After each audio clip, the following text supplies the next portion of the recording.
All right, let's see here. My computer is freezing up again. All right. Okay. Not today. We bind you, devil, right now. Right. Not today. Let's see here. There we go. I said we're not going to do this today. Good evening, everyone. Welcome to Be Healed Web Show. I am your host, Miss Camille R. Perry. I am just so happy to be here on tonight, just to be with you all. We are excited that you tuned in. I don't know what's been going on with Restream, and I have checked out my computer, but I said, okay, we're not going to do this tonight. We're going to keep moving on because I'm here to introduce you all to someone who means a deep world. Look, my heart is just this, my world right here in my chest, okay? And she means a whole lot. I was able to meet her about 2 years ago now, a little bit over 2 years. She came in, was inducted into our sorority, our illustrious sorority of Zeta Phi Beta Sorority Incorporated, in our Phi Theta Zeta chapter, Gardena chapter to be exact. And since then, as she was inducted with one of her line sisters, Miss Soror Rhonda Bramlett, we have had a great time knowing one another.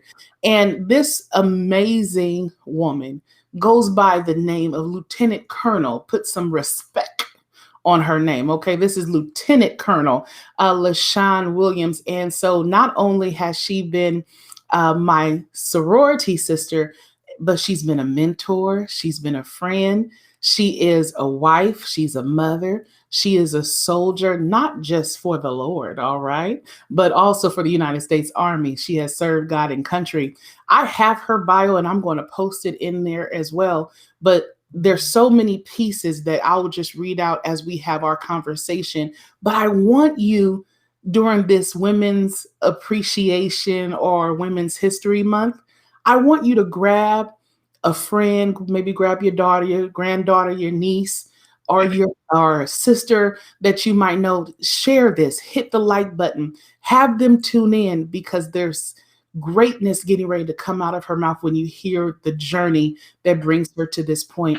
So if you all can clap with me as I bring my sister, my friend, Lieutenant Colonel LaShon Williams into the room. Hi, Sissy. Hello, sissy. Good evening, everyone. I got a text. They said they can't hear you. I don't know if Oh, it's via Facebook or this. okay. Well, let's see here. All right. Okay. Okay. Let's see what's going on here. Can any? Can you Hello, all sissy. hear Good now? evening, everyone. Give me a thumbs up if you can hear us now. Okay. People are clapping hands. Okay. Um, Can you hear me? Testing 1, 2. I'm gonna keep moving on because I'm seeing folks coming in. Let me know if you Kelly. Okay, I see that she's hitting like. All right. So I think we're good. I think it might have been a little bit of a delay, but nevertheless, let's talk. So I want you to first give your let's just take it from here. I'm looking at your bio and it shows me that you became a licensed practitioner nurse, a licensed practice nurse at the age of 17. How did that happen? Are you Doogie Howser? I'm just So I am, thank you everyone for listening. I am a native of Brooklyn, New York. And in Brooklyn, you can apply for a vocational high school while you're in the 8th grade. And so I applied to Clara Barton Vocational High School, which had a program for licensed practical nurses. So you would take those classes in the 10th, 11th, and 12th grade, and you would be able to graduate and sit boards and yes, become a licensed practical nurse at 17 or 18 or whatever age you graduate. So that is correct. so how did I mean you first of all, I just feel like the East Coast just comes with a whole different background when it comes down to education because I'm like, we don't have vocational high schools that I know of here on the West Coast. And if we do, you all weigh in for us. So at 19, I mean at 17, at ninth grade, that's 14. Yes, you, 14. you apply. You apply when you're in the 8th grade. So heading to high school, So you can apply 13 for it. years old, you were like, I I want to want do to that. be a nurse. Yes, I've Okay. always wanted to be a nurse. Always. Okay. So who made you, who was your influence for wanting to be a nurse? I, my grandmother was not a nurse, but my mom was a candy striper in high school. She also went to Claire Barton. And so she didn't finish out nursing. She said it was not for her, but it Okay. was something that I've always wanted to do. I always wanted to be that fixer, put the Band-Aid on, fix your boo-boo kind of friend. And so it's always been my passion to be a nurse. So at 8th grade, I applied and I was accepted to Clara Barton. And so I went. Jesus. So I'm like, let's see, what was I thinking about in 8th grade? Oh God, I just wanted to know if my best friend and I was going to have homeroom together in 9th grade. Yeah. Wow, that's awesome. So thank God for grandmothers and being so influential in setting the tone. So you got accepted to Clara Barton. I'm seeing some fellow Clara Barton graduates here on the. Yes, I do see them. Yes. So once you graduated in high school as an LPN, was there anything that transpired during that time that maybe you felt like this wasn't going to be your path, or maybe felt like you should quit? Yes, that it wasn't going to be my path. No, that I wouldn't quit. So at 17 in 12th grade, I got pregnant with my first child, my daughter, Elena.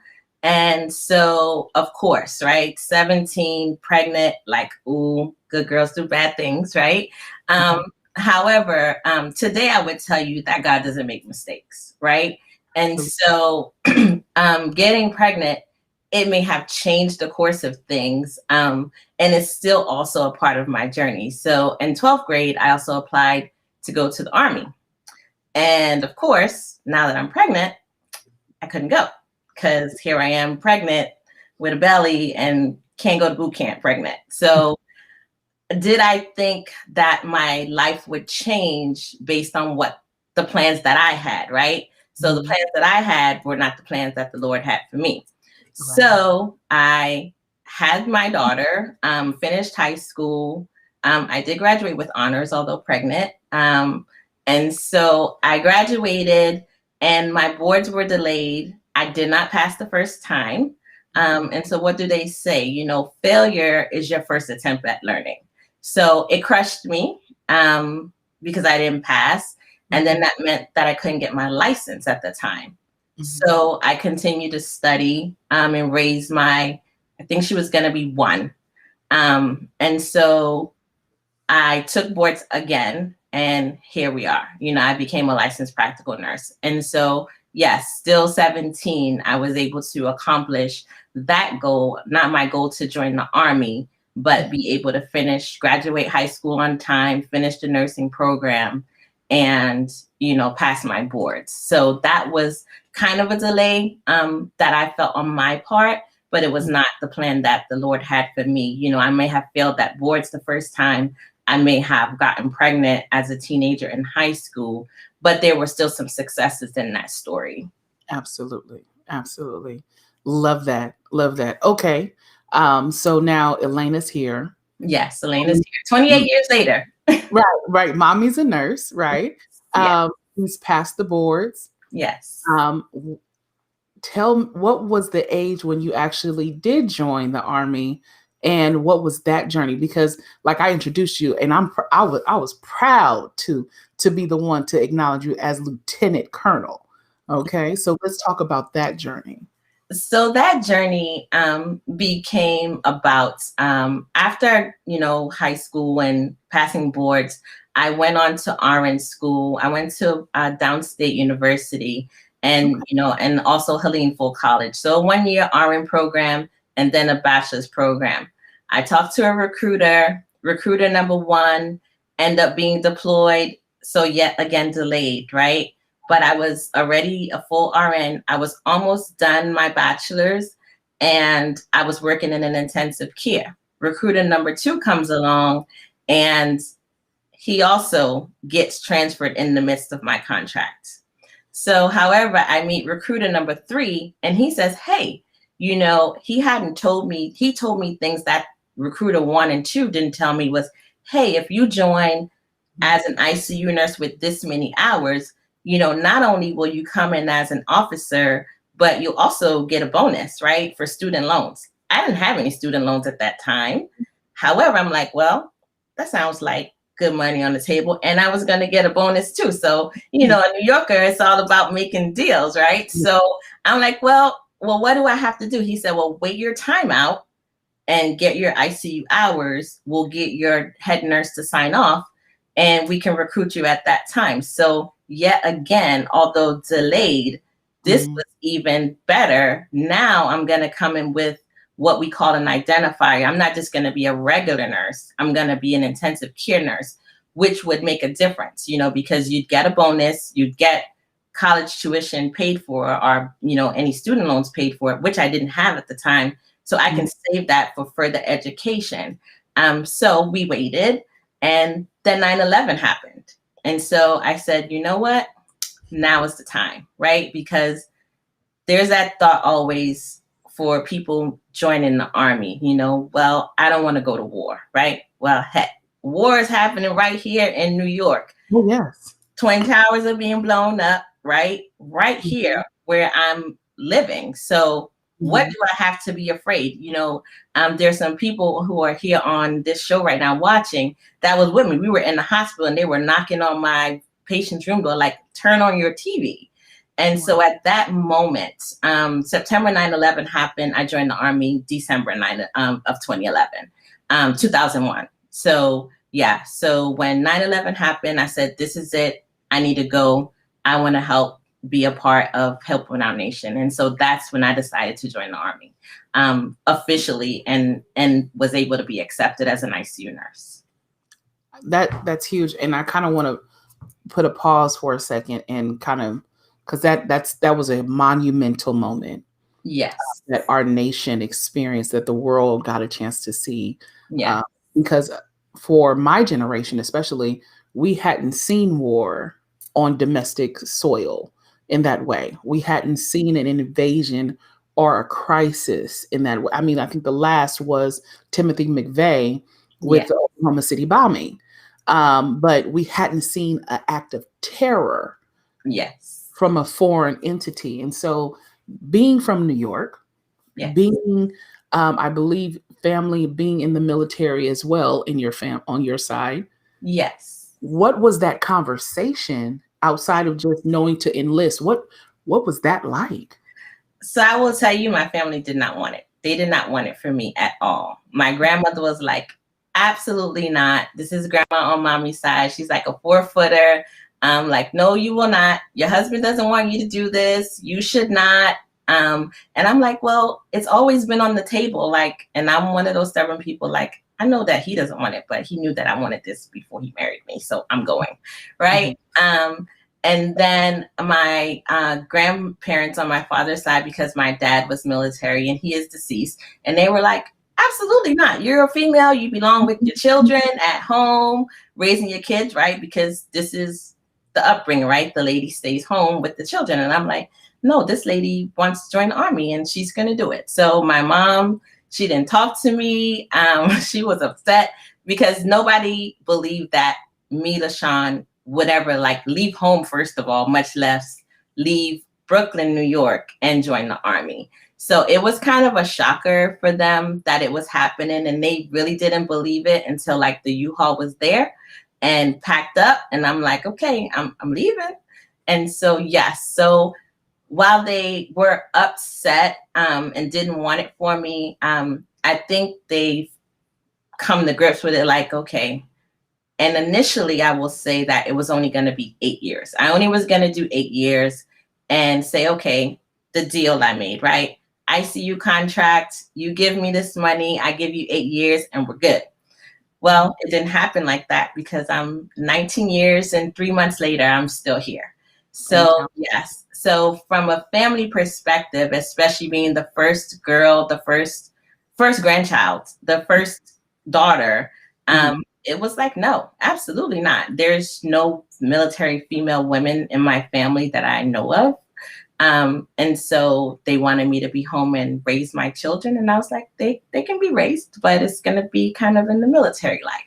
So no, they were not acceptable to the idea at all, especially with 9/11, because the thought is, you're going to go to war. And when you sign up for the military, that is something that you have to accept, that you write a check to say, I'm going to support and defend regardless of, so it is a big decision to make. Family support is great. They didn't accept it, but they do support me, because for the times that I've needed, mom, grandma, whomever have supported watching or keeping the kids while I go. Awesome. Again, saluting to you. Thank you for all that you do, and all of your fellow men and servicemen and women who wear those uniforms, whether it's Army, Navy, Marines, Coast Guard. I feel like Air Force. I knew I was missing one, and how can I forget my father's branch of service? I know that would be a whole different conversation. And so I'm glad what you're saying is true, because I do believe people need to acknowledge that even in familiar unacceptance, you still knew you were commissioned and determined to do. Yeah. And that's huge. Okay. So 19 years and counting. Yes.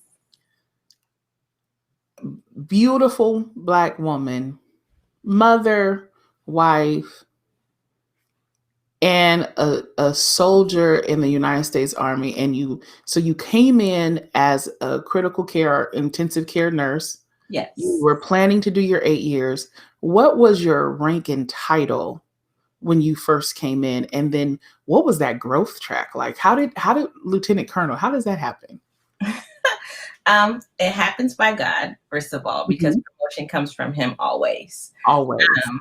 So I came in as a second lieutenant. A butter bar is what they would call it, right? Little gold bar. And here I am, Lieutenant Colonel. So what does that look like? The Army will tell you they recognize your promotion based on your potential. So I came in as an ICU nurse. I was able to work at Walter Reed, where I met most of my military best friends in life. And so from there, you have to go to school as you move forward. So you are required to continue your education. You're required to meet the height and weight requirements, right? So you look at me, short Black female, have some hips, right? So you have to maintain your physical fitness in order to do that. You have to maintain your education in order to do that. You have to be willing to stretch and grow in order to do that. So you have your structure from lieutenants, first lieutenant, then captain, then major, and then lieutenant colonel. So I will tell you, it came with, you have a lot of people that support you throughout this career. You find a mentor. You find your brothers or your sisters that will help sharpen you so that you can grow in efforts to do that. And while you do that, you make sure you bring the ones that are next to you or behind you with you, right? It's all about each one teach one, and you want to make sure that you're bringing the ones behind you with you as well. So what does it look like for me? Will I tell you that it was all easy? No. Would I tell you that with the third child, I had a choice, because I was gonna be up for promotion, but I had not finished one of my military schools. So it was like, okay, do I let it sit, or do I just, after having this baby, I think he was born in March, in June, I had to attend this school. So I had to make the decision at that point, 3 months, leave this baby, newborn, and go to school and make sure you pass not only the class, but your physical fitness test. Well, of course, who can do that like right after having a baby? Because the Army does give you 6 months to get yourself together and get back on track.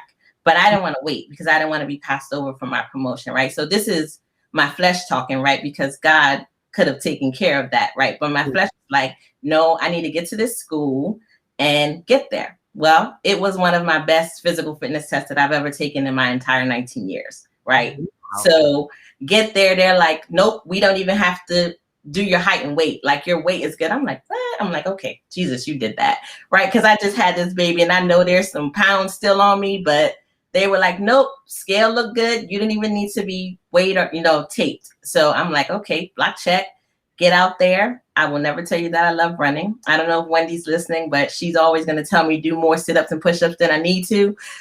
So I get there, and like, everything was like my best. And I don't know if that was like internal fear, like, you're not sending me back home, because if you don't pass, you're going to go back home. And I was not going to go back home. So was able to get past that course and then get selected for captain the next time the board met. So here we are, major, and then now lieutenant colonel. So it's definitely been a blessing. I've had great people and mentors in my life. The course of this time, of course, there was, the war, and, I've held people's parents, whether it's their dad or their daughter or their son hand, when they couldn't be there, in the ICU. And so I can tell you for sure that knowing how you can change or affect someone's life and seeing the impact that you can create, you just don't want to let that go. So when 8 years came, it wasn't about the money for me. It wasn't about what you were going to offer me. It was about, how else can I impact? Who else can I impact? Right? Because I got here because of my journey, right? Had I not got that right recruiter in God's timing to say, hey, sign up now as an ICU nurse, then I would not have been able to step into the military at the time, so highly needed for ICU nurses, to work in a critical care arena, to take care of these soldiers who have sacrificed their life, right? So many of my friends who are watching now can tell you, that parent may not get there in time to hold their child's hand before they take their last breath. And I might have been that parent. I might have been that person's daughter or son, but whomever my role was at that time, just to be there for them blessed me in return, right? Because you're going to be there to tell that story for that parent. Well, this is what, they said, or deliver that message. So at that point, it was like, how can I just give this up after 8 years? So 19 years later, while I might not be in the critical care arena, I still am taking care of somebody's daughter, or still befriending somebody's parent, as a current leader in the position that I hold. Oh, okay. Because I'm processing, because all I keep hearing strategy. It's the strategic nature of our God, right? Yes. You mentioned earlier you were delayed, but never a denial, right? No. But had the timing been different and you got in earlier, you might have just been burned out about time. I would not have been an officer, because I would have come in enlisted. If I had have gone when I was planning on going in high school. So that part may have come, but at a later time, right? Yeah. So when I look back at it now, as we have this conversation, I can tell you that God was already working on my behalf from the time I became pregnant, because he said, no, you think you're going to go to the Army now, but I'm going to slow you down a little bit, and you're going to wait until I'm ready for you to go. And so 9/11 happened, and the doors open for me to not only come in as an officer, but come in as an ICU nurse. That's huge. This is why I tell people, I'm like, it's God for me. Like, I mean, like, when you talk to other people and you hear how he has changed their life or guided their steps and brought us to this place, you're like, that's nobody but God. Nobody but him. Oh, I'm so excited. Okay, so you sign up for more. You have an amazing physical agility after having your baby. Okay, which how does that even happen?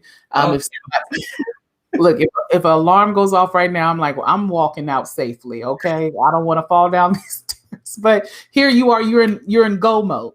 You yeah. become a major, and did you have to do any tours overseas? So, God again. So, Mhm. because I am that girl, like I want to be in people's mind, like you always want to be GI Jane. I volunteered 3 times.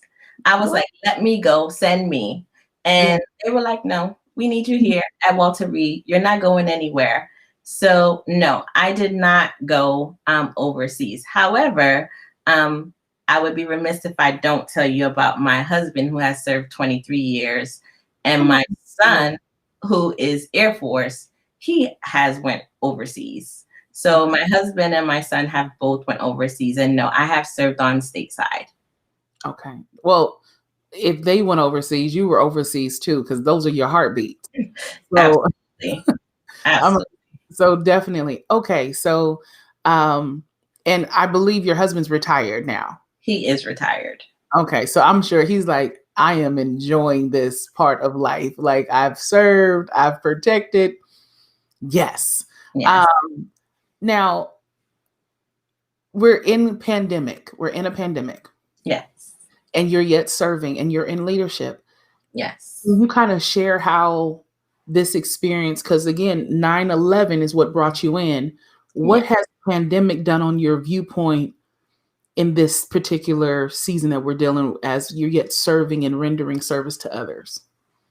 So, uh, I will tell you that when I was that little butter bar lieutenant, everybody else calls the shots and tells you what to do, right? And you're with your friend that may be crying, that may get the phone call, hey, you're going to deploy, or you need to go here now, right? So at this role and rank and the position that I hold, I am now that person that calls the soldier and say, hey, you need to go, right? So the things that I've learned in my time is you always want to treat people the way you want to be treated, right? Or when you were that lieutenant and you're like, I don't like that decision. When I get to make those decisions, this is what I'm going to do, right? And so now that I'm in the do seat, I listen to those soldiers. You may not be able to please them all, right? Because somebody has to go. So in the pandemic, when we had to send soldiers out, whether it was to New York, whether it was to Massachusetts, or whether it was to Fort Bliss, right? I'm that person calling like, hey, you got to go, right? And so it's important that you take a full look, right? And you pray. And I always ask God, right? Because remember, I have a son in the military, right? So I want somebody to look out for him just as well. So Right. you do know that what you do can come back to you, right? So I always keep that in mind when I'm making these phone calls and decisions. And yes, I may have to tell that person that don't want to go, hey, you have to go. And if they tell me a situation, I will listen to that situation and take it. They might be delayed, but they still have to go.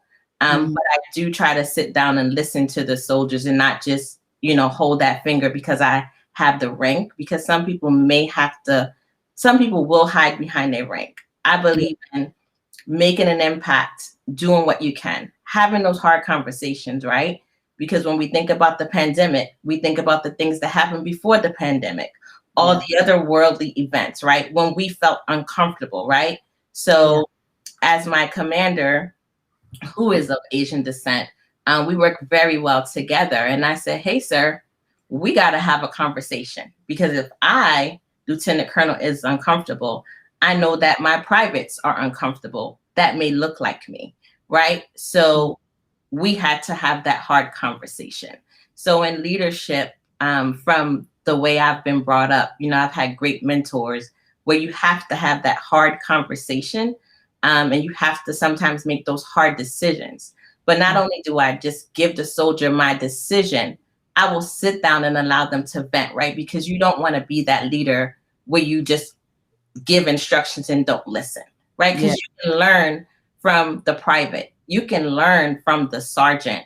And I have that receptibility where I can listen to them regardless of rank, regardless of color. is important that you know your soldier, right? So because I know my soldiers and I talk to my soldiers, they will respect my decision when I say, you know what, I've done all that I can do. And unfortunately, you are it and you have to go. And I've heard the sob stories and I've heard well, can I just get my life together for 10 minutes? You know what? I'll give you that time, but you're going to go. And I think it's received a little bit better that way, when the soldier know that they can really know that you've done your best on their behalf. So for me, being in this role and knowing where I've come from, and also knowing that I also have a child in the military and I would want somebody to listen to him, I take that extra step and I try to be that listener to the soldiers, especially when it comes time, because I have a family too. You know, I've gotten that, well, Colonel Williams, if we need you to go, you're it, right? So I'm on that same seat. I'm not removable from the situation because I'm always a soldier as well. But at this time, I'm the one telling the soldiers that you have to go. But I can also be taken and sent somewhere as well. So I keep that in mind because I would want somebody to listen to me if I had a family situation. Yeah. That the compassion, the caring, the true making of a servant leader, to hear the concerns of the people that you serve, but as well as those that are in service to you, but also being mindful of their limitations, but yet being the authority of understanding, like, hey, I hear you, I understand, but we still have a mission. We still have a war to fight. We still have lives to save. We're still called to serve no matter what the situation is. That's huge. I do have a couple of questions in regards to balancing, because if anyone's listening, I'm sure they can hear why LTC is in the beginning of your name. You know, it's clear. I watch a lot of military shows, so in my mind, I'm like, okay, so she's the one that sits behind the JSOC. Okay, got it. I'm like, I don't know, but how do you balance being full-time wife and full-time mom, full-time LaShon?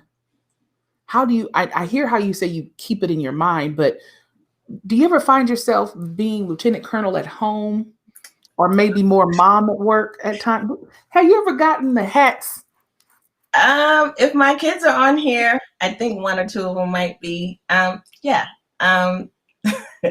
I do have lieutenant colonel at home. I don't think that's ever changed. I can relax. I love to travel. That's my other pleasure of life. I will tell you that I've learned probably on the third child. The first and second child, it was like all my way, no way. You go to school, I'm going to go to work, kind of like this. And as I got older and I will say better mentors, as leaders, you know, I've had that general that said, listen, you're not going to get that soccer game back. You're not going to get that dance class back. You need to figure out how to make time for your family. So I will not sit here and tell you like I'm this perfect mom, because I'm not. We all learn from our mistakes and our growth, right? And even as growing up from a lieutenant coming in the Army, I didn't do things like the way the Army wanted me to do it. Dress right. I came in walking with a red umbrella. Total no-go. Everybody was like, she did what? Yes. I hadn't been to military school yet, though. But, you know, I was like, my hair's done. I can't get it wet. I need this umbrella. But I would never do that now. I mean, especially because you said a red one. I'm like, not even blue. Not even blue. So I will tell you that you learn as you grow. So parenting got better for me during the course of my military life, learning that work-life soldier balance. It took some years for me to get there to say, okay, I need to have family time. I need to have work time. And I love school and I need to have school time, right? So over the course of the years, I think I was able to get it more together as I grew. So would I tell you that I sacrificed the first two for the military? I will tell you that, yes, because I didn't know how to do it right, if you will, right? I didn't know how to have that good work-life balance. And then also at that time, we were in a war, right? So we were working long hours at Walter Reed. And so when you went home, you were just tired. It was like, okay, kids, like, hey. And of course, as a second lieutenant, what shift was I on? Night shift, right? Because you're the low man at the bottom of the totem pole, you're night shift. So it was like, listen, get up, go to school. I'm going to go to work, work whatever hours the Army needed me to work. And that was it. And as they got older, I got promoted. And I had more mentors to say, listen, you got to figure this out. You have to make that work-life balance and make time for your family. Yes, absolutely. Wanda says, she's saying, hey, little sister, but you have been a great mentor to so many. And as having the pleasure of being able to host your reception, your promotion reception, and to see the room full of people who support you, not just family, Yes, not just military family, but I mean friends, colleagues, yes. folks. I mean, you didn't know my mom and dad, but they were there celebrating. You made an impact, and you have mentored, and you're throwing back the ladder. So in this Women's Appreciation Month, in our Women's History Month, and we appreciate all the things that you have served and done, I want you to kind of rest for a second and think about if someone was to pen your manuscript of life, what do you believe they would title your book? Not what you would title it. What do you think they would title? Oh, probably The Woman Who Never Rests, because I don't think I know how to rest. I agree with that. Yeah, probably. I feel like my grandmother always used to tell me, like, the world wasn't made in like a day. Like, you need to sit down for a minute. But I always feel like, what am I going to do next? Right. Or if somebody say, hey, I'm going to do something, like, okay, we can do this. Like my light bulbs go off.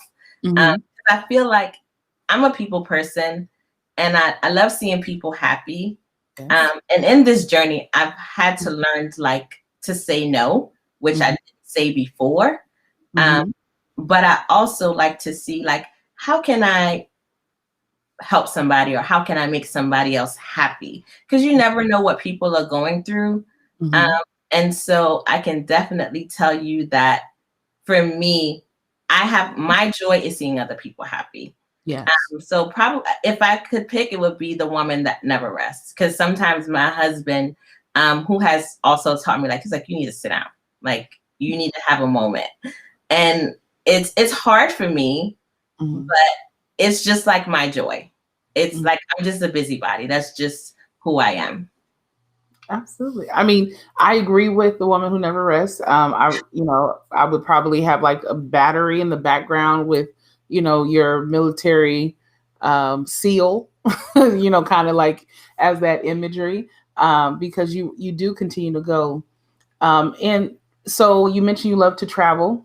We're going to make it light for a second. I know you have your own travel agency. I do.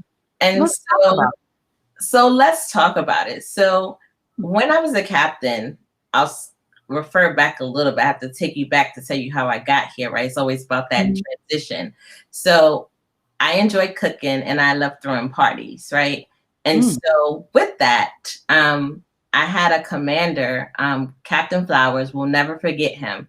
And he's like, you need to make this legal. Like, you always giving things free. You never take money, and you need to make this legit. And he literally gave me an order, like, as your commander, I'm telling you, you need to do this. Or you're not going to host any more parties for the company. And so I went and I got my business license, and pursued my master's degree in business, hence the master's in business administration. And so once I got there, I happened to be on Facebook on one of these budgetista things, and somebody inboxed and said, "Hey, are you interested in making extra money?" Brooklyn girl, right? Let me see what you're talking about. So I said, "Well, how much do I got to spend to get it?" So she told me. So I was like, "You know what? I'll try it." And here I am later, owning my own business as a travel agent. And I will tell you, but God, right? Although we've had a pandemic, right? Mm-hmm. People still had to travel. I have not missed one check in my travel agency. I have gotten paid every month. And it has been great. I have met strangers, which nobody is a stranger to me. I've been able to plan trips that I know that have blessed people, whether it was a family trip, whether it was, them getting together. So the pandemic will tell you that it was like one of my hardest, right? People are like, I want my money back. Am I going to get my money back? Right. But you have to have that ground to know, like, hey, this is how it's going to work. And because I am a travel professional, it might be delayed, but you're going to get it. And so they will tell you they got their money back. So it has been a blessing for me to be able to have that, be that person who might plan that first trip, might plan that honeymoon, might plan again, right? It's in the blessing business. For me, it's not about the money, but how am I going to figure out how to bless you in this trip, right? So you might tell me, hey, can I just make this, right? We do payment plans. I'm New York City girl, right? Everything gets put on layaway. Right. Hello. So the trip on layaway, right? It's all about how you approach it, right? So yes, so I am a travel business owner. It has been a blessing for me. I will tell you, a part of the military, sometimes I put in a lot of leave forms, right? Because I have to ask Uncle Sam, hey, can I go on leave? And they were like, what does she do? Like, she's always, I'm like, no, I'm not selling anything foreign. They actually questioned, like, about that lieutenant colonel? She's kind of going overseas a lot, right? And so it was kind of the inside joke. The battalion called me and was like, they're asking about you. I was like, tell them I'm a travel agent. Give them my card. Yes. So the travel business has been great for me, even during the pandemic. And that is dreams to travel land and by sea, correct? Yes, dreams to travel land and sea. Land and sea. Okay. I'm going to make sure that we put that in the captions before we sign off for tonight and different things. So you mentioned your new title. Are you allowed to share what your title is outside of Lieutenant Colonel, or no? Is that classified? So are you talking about the job I'm going to, or the job I'm doing, or both? I think both. I thought you were in the new one. So yeah. So I'm not in the new one yet. Okay. I am currently working as the executive officer and the medical readiness officer at my medical support unit here in California. And so as you all are listening, I have been selected to work at the branch chief of the Chief of Army Reserves. So that will be my new job. That I will be heading to the East Coast to. So I'm excited for that. But I will tell you, right, there's always a caveat. I won't encourage titles because when they first offered me my position here in California, they said, oh, you're going to be a case manager. I was like, what? And so I said, California, and you want me to be a case manager? But then I said, okay, God, he's always hilarious, right? With me coming here, I was not supposed to be the executive officer. Mm-hmm. I was coming to be a case manager. Mm-hmm. And then my battalion commander came. He was like, I need you to kind of step out of your nurse zone. And this is what I'd like you to do. So had I not been uncomfortable, mm-hmm. and coming to California and leaving my family and not thinking of the title as case manager, you and I would not be. That's true. I would not have the opportunities that I have. And the job that I was selected for actually was not the job that I was first offered. So I will tell anyone listening, right? you have to be willing to be uncomfortable, Mhm. because you will have your biggest blessings in being uncomfortable. And I can only tell you from being a teenage mom Yeah. and being willing to be uncomfortable and out of my comfort zone has been my biggest blessings. Oh, that now look, that can preach. Okay. Yes. Blessing and being uncomfortable. Oh yeah. Yes. You Oh have yeah. to be willing to be uncomfortable because that's where you're going to grow. If you stay Mhm. comfortable, then you don't give yourself that room to grow. So you mentioned about how you're able to mentor and share and impart with others and be that voice for your soldiers under you. Yes. What I know you mentioned a few of your mentors, but what other things have been your place of empowerment, strength, where you feel encouraged? What does where does LaShon go to be refreshed? A trip. um, so my grandma Annie Ware was a very little short spiritual woman. My auntie Hazel also was like my secret prayer partner. Like if I had something going on, because we would tease her, be like, auntie, she's the holy one. But when you grow up, you kind of learn, right? Mhm. What prayer really is. Oh And yes. so while I'm very outgoing to many, I'm very modest. And I will just kind of find my secret closet, if you will. Mhm. I do pray. My kids see me different now. They be like, oh gosh, mommy gonna be like, let's pray. Yes, we're gonna pray.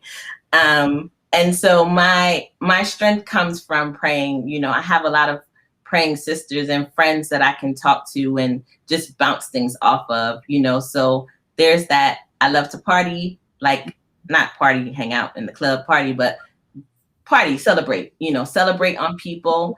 But I also like to have those people that I can just be like, you know what, we need to kind of have a warfare and pray and talk to. And so doing that for me and just having my moment, the kids know when the gospel start playing, like leave her alone, like it's about to be on.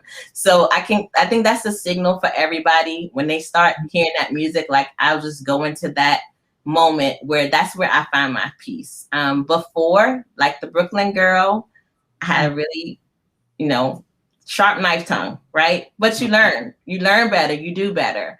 Mhm. And so in this day and age, I will tell you, it will be spiritual warfare, is where I would find my peace. And of course, having a great trip is always refreshing as well. You just like my secret place is actually going to the beach or water, finding some kind of water or something just for that earthly sanity. That's actually where I will just kind of go to. That's good. That's good. Thank you. Yes. As we're drawing closer to we're going to, about the 50-55 mark. What could you share if I just want to give you maybe 2 or 3 minutes and I want you to talk to that young girl, that young woman, even maybe a middle age and a woman of a certain age of senior beauty. What would you say to them to encourage them in this season where we're dealing with a lot of uncomfortable pieces? Um, What would you say for them?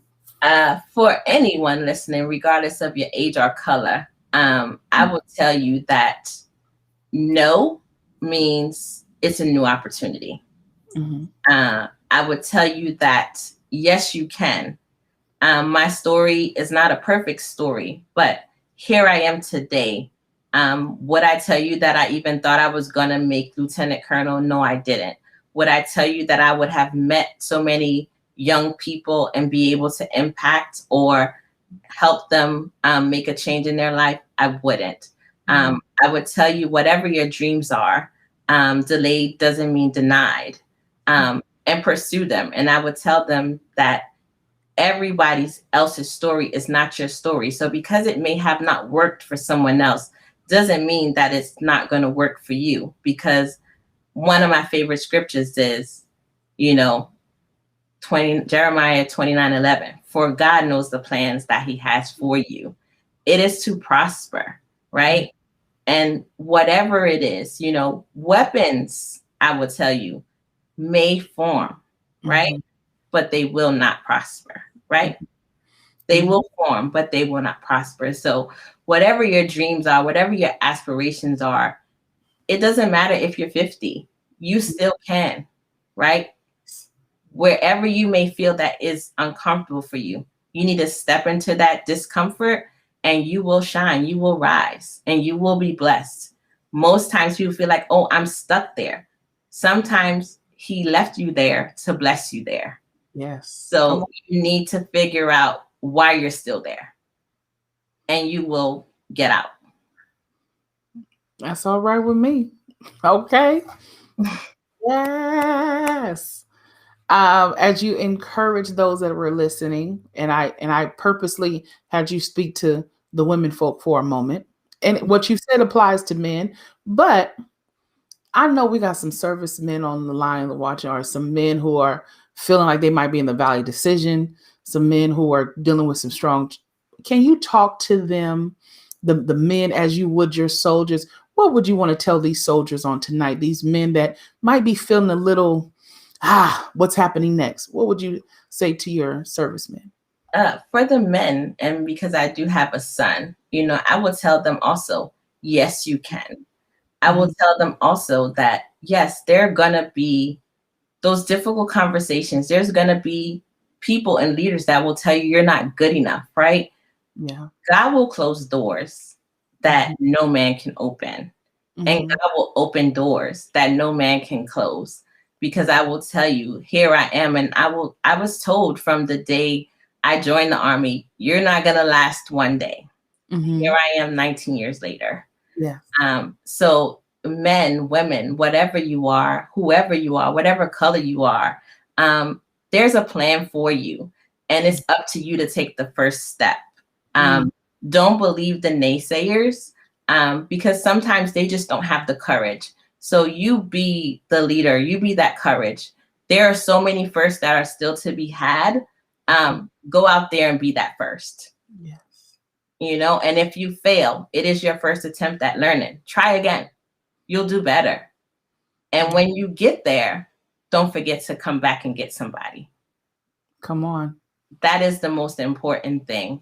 I will tell you that somebody asked me the other day, oh, did you have to step on somebody? No. One thing I don't have to worry about, I don't have to look behind my back, because I believe that what God has for me is for me, and I'm going to get it in my timing. So I don't need to cut my sister, cut my brother, step on my sister, step on my brother, because it's there for me. And what is mine, I'm going to achieve it if God wants me to have it. And the same is for you. So do remember, do unto others as you want to have others do unto you, right? I will never tell you that I am a perfect woman. I have learned from my mistakes. And I do know that when I go up, I bring somebody with me. I try to encourage the next one, because when I leave, it won't be about me. What I want it to be about is, who did I help? Who did I impact? Because I will be gone. So if I can help that one person and there's still something in them to help another, then I know that we have a chain reaction of people helping others. And that's what I want you to leave with, right? It's never about you, right? Let your story be about, what have you done for someone else? Because it's never about you. Never. Oh, Sissy, I just love you. I just love you so much. I love you too. My girlfriend of mine, my other sister, Nikki, she's saying that she really enjoyed listening to you. Her daughter is a new firefighter in Tacoma. Congratulations. Not only is she a new firefighter, she's actually driving the engine. And she just ain't no bigger than a minute. But you are an inspiration to so many. And as we, so many are just celebrating you on tonight, I just want to tell you thank you for pausing your schedule, because I know you're busy. I know that not only are you running your business and running your family and running what you do for our country and keeping us safe, you still have time to look on little Sissy, and I appreciate it. I look, how we got a chance. We were roommates. We literally roommates for regional conference. Had never really spent no time together, but since then we've been thicker than thieves, and I appreciate you. So thank you. You definitely preached a mighty word tonight. Well, I appreciate you. Thank you so much. Absolutely. And so, Thank you all for listening. absolutely, and as we get ready to conclude and adjourn for tonight, I hope everyone was blessed by hearing the words that came from Lieutenant Colonel LaShon Williams. The authenticity, the heartfelt sentiment, the understanding of what she's gone through. So many people don't know her story. They just see her glowing up. They just see her going up. But to know that from trial to triumph, over and over, and how God has had his hand on you, I'm just so happy to be a part of your life. I'm going to miss you terribly when you relocate to the East Coast, but I will be there to visit. We've already talked about it. Yes. If you want to book a travel, Yes. Lieutenant Colonel, the traveling agent that she is, with dreams, travel, land, and sea. Yes. How can they reach you? They can reach me at travelwithshani@gmail.com. So travel with and Shani, SHONNIE.com. All right. Travelwithshani@gmail.com. Yes. And so, I do believe that one day this is all going to turn around and we're going to have a different experience. Did I put that in there right? You did. And I see my sister from Korea watching with me, Wanda Horton. She's Colonel Horton. Thank you so much all the way from Korea for listening, sis. And happy International Women's Day. It's our month. And for the men that are listening, I see my frat on here, Courtney. I just want to thank all of you for staying up, listening to my story. And look, she said, "Don't use Lieutenant Colonel." I'm sorry. Yes, that's the Colonel. Yes, you can't. So we can't mix the two. But yes, I definitely appreciate everybody taking the time out to listen from the story, because people just see you and they don't know how you got there. And it definitely is all God in my journey. And, not knowing he had his hand in it from the time I became a teenage mom. But I can tell you today that was all him. All him. So I love you and thank you for having me. Of sister. course. And whenever you want to come back, I would love to talk with you, honey. As especially as we get closer and celebrating the various military-based holidays, just to hear more from that experience, because you all got a chance to see some things that we know nothing about. Like I said, my extension of the military is watching SEAL Team and the unit and NCIS. So don't judge me. I'm sorry. And Colonel Horton, I apologize. I'm still learning rate and rank and all this good stuff. But have mercy on me. Please don't shoot me. But it's so great to have you. For all of the listeners on tonight, all those have watched, please hit subscribe on the YouTube channel to continue to further this. Share it with your friends, because this isn't for myself or anyone else, but it is for him to get the glory out of our lives. But the words that she shared on tonight, I'm confident they did not fall on just dry ground. They fell on good soil. And so we want to see the harvest that God brings. So until next week, I bid you all adieu. We will see you soon. And make sure you register, ladies, for Be Healed conference, our women's virtual conference happening August 19th through the 21st of this year. May God bless you. Go ahead and hang out with me for a little bit.